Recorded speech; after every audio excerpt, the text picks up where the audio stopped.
početku koristim priliku da vas sve skupo srdačno pozdravim, da kažem da glavni grad nastavlja da daje doprinos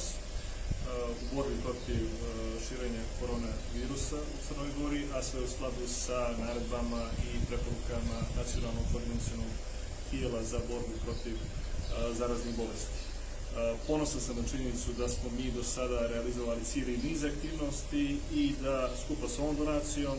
koja je povod današnjeg obraćanja, pomoć glavnog grada u ovom trenutku iznosi cirka 200.000 eura. Podsjećanja radi, mi smo, čim su se pojavile vijesti o tome da je koronavirus stigao u Crnu Goru, interventno djelovali, kliničkom centru platili 52.000 eura i tu aktivnost su ispratile naša privredna društva. Ona su platila još 26.000 eura, dakle sredstva koja su bila dovoljna za kupovinu 3 respiratora. Osim toga, znate da smo obnovili jedan dio inventara i u hitnoj pomoći, zdravstvenim radnicima obezbijedili 100 novih kompleta uniformi i mantila i skupa sa našim kolegama iz Doma zdravlja priveli namjeni, odnosno adaptirali objekat u Tološinu koji će služiti kao da kažem prihvatni centar za ljude za koje se procjenjuje da bi možda mogli biti zaraženi koronavirusom. Nekoliko dana nakon toga, nakon što smo dobili vijest da su se u Tuzima pojavili prvi slučajevi zaraze, mi smo također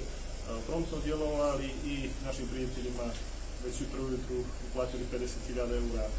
pomoći. Danas je glavni grad na žiro račun Nacionalnog koordinacionog tijela uplatio dodatnih 65.000 eura u skladu s onim što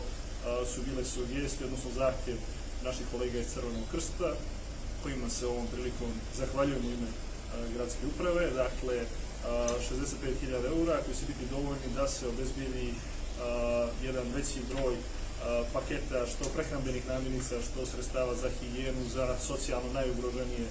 stanovnike glavnog grada, u prvom redu penzionere i jedan broj romskih porodica. Također, koristim priliku i da vas informišem da smo mi u sistemu glavnog grada organizovali jednu akciju tako da su se praktično sve kolege obavezale da će jedan dio martovske zarade opredijeliti za borbu protiv širenja koronavirusa, a da smo u skladu sa, da kažem, funkcijom i nivom odgovornosti u ovoj cijeloj situaciji, moji zamjenici, dr. Vuječić, kolege Bešović i ja, odlučili da se odreknemo martovske zarade, odnosno da je doniramo Nacionalnom koordinacionom timu. Kažem, izuzetno sam ponosan na to što radi Crveni krst, želim da pošaljem poruku da je ovo tek početak, da će u nama uvijek imati pouzdanog partnera. Mi smo prije ove cijele priče jako dobro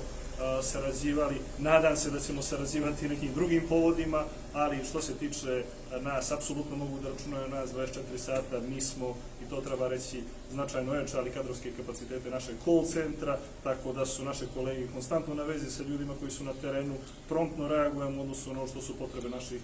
sugrađana, u nadi, kažem, da će sve ovo brzo proći, a proći će ako nastavimo da se ponašamo onako kako smo se ponašali prethodnih dana. I mi u gradskoj upravi smo vrlo ponosni na to kako su Podgoričanke i Podgoričani reagovali. Nemamo ljudi na ulici osim onih koji su tu da bi nešto kupili ili pošli do apoteke. Ja apelujem na vas da tako nastavite i sasvim sam siguran, ako to bude slučaj, uz podršku vlade Crne Gore, maksimalan angažman naših medicinskih radnika,